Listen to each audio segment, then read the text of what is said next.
Katatapos lang namin kumain yan.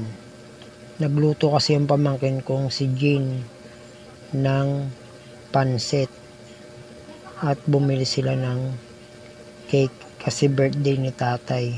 Hinandaan nila syempre kahit wala na si tatay. Makalolo kasi talaga yan sila. Talagang kahit wala na si tatay, hinandaan talaga nila yan. Kahit naman nung nabubuhay pa si tatay, talagang sinusurprise ni Jane at nung asawa niya yan si tatay.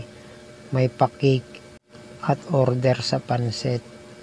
Syempre may ice cream pa yun nung nabubuhay pa. Tapos aabutan nila ng cash. Hindi naman kalakihan pero malaking bagay na yun. Naalala ko tuloy nung unang sinurpresa nila si tatay nun sa kubo. May cake. Halos umiyak pa si tatay nun kasi first time niya raw mahandaan.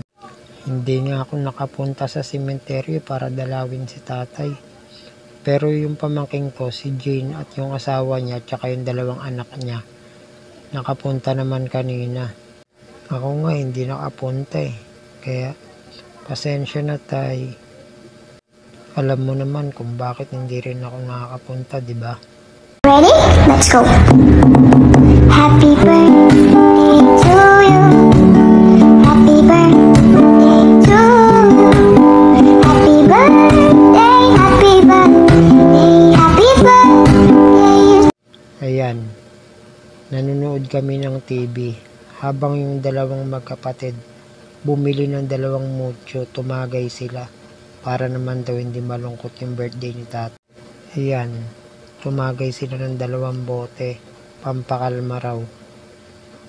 Maraming salamat.